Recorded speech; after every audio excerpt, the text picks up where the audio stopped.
Teman-teman semua, pada video kali ini kita akan belajar nih mengenai chi-square. Chi-square ini merupakan salah satu teknik pada statistik non-parametrik.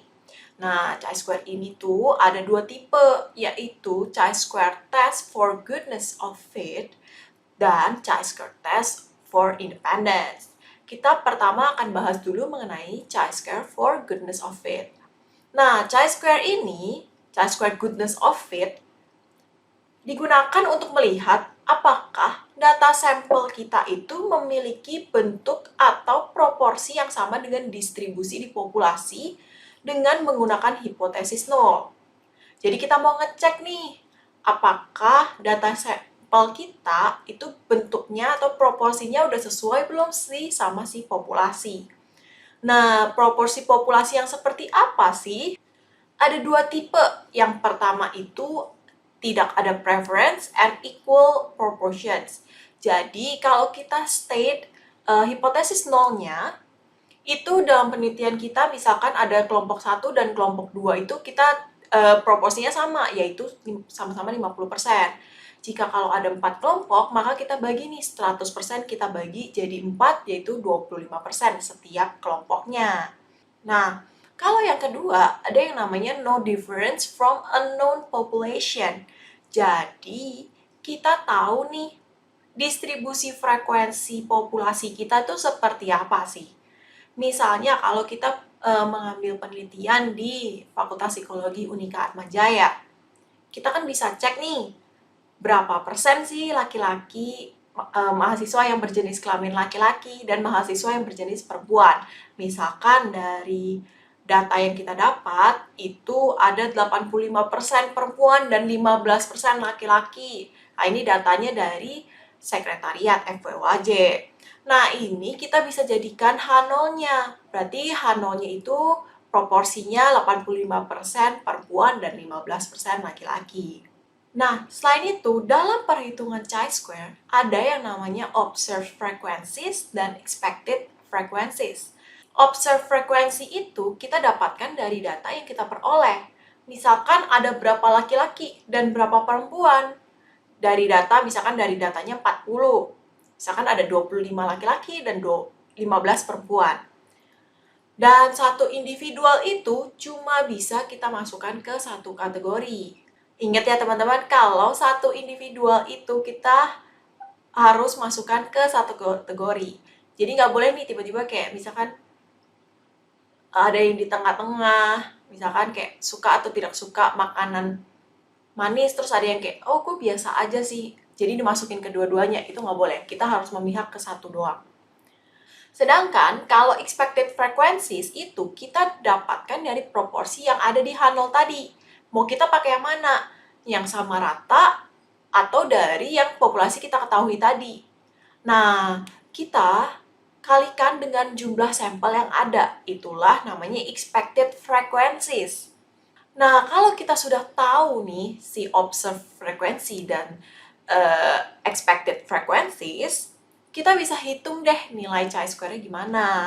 Nah, ini dengan rumus yang ada di slide ini ya teman-teman. Selain itu, kita juga perlu nih ketahui degrees of freedom-nya.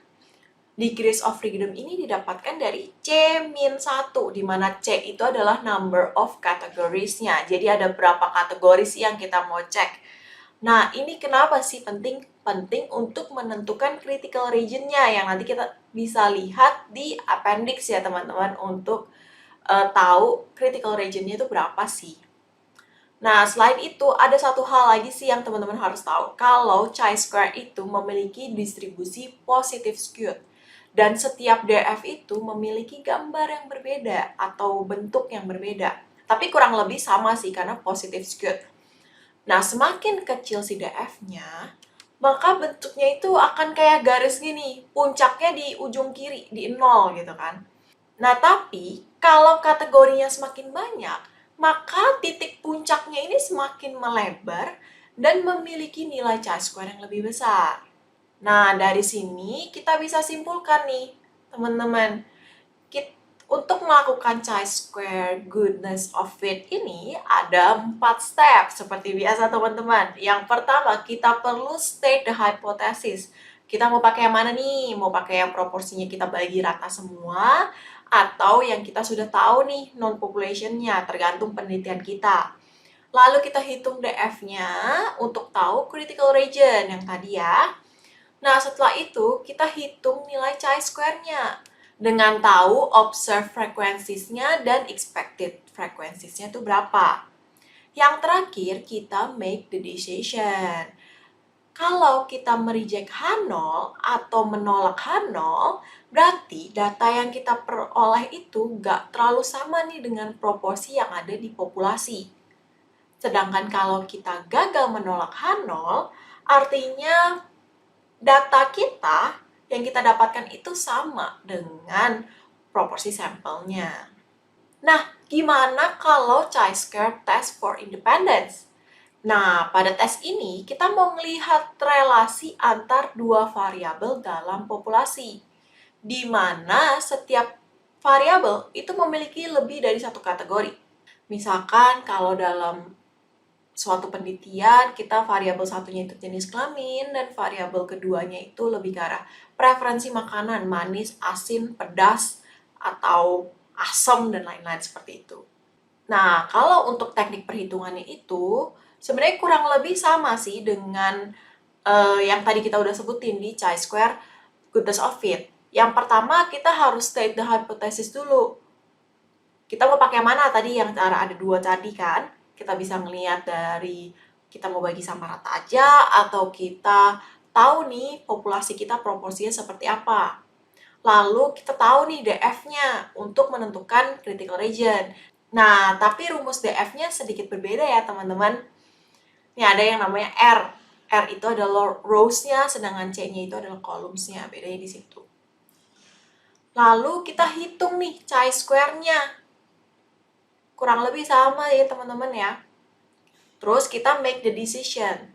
Nah, tapi bedanya kali ini, kalau kita mereject H0, artinya ada relasi antar dua variabel tersebut. Sedangkan kalau kita gagal menolak H0, artinya tidak ada relasi, yaitu makanya kita sebut independence nih antar variabelnya. Nah, kalau kita sudah mengetahui nih gimana caranya dan kita sudah tahu ternyata hasilnya signifikan, apa sih yang kita perlu lakukan selanjutnya? Nah, kita perlu menghitung yang namanya effect size. Nah, kalau chi-square ini, kita kan tadi bagi-bagi ada yang namanya goodness of fit dan chi-square independence. Nah, untuk chi-square goodness of fit, kita bisa gunakan Cohen's W atau Cohen's W untuk menghitung effect size-nya. Sedangkan kalau untuk chi-square independence, kita bisa gunakan P coefficient untuk matriks 2x2.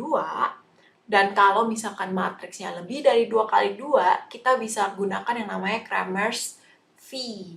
Nah, begitu sih teman-teman mengenai chi-square. Semoga video ini membantu teman-teman untuk paham chi-square ya. Bye-bye!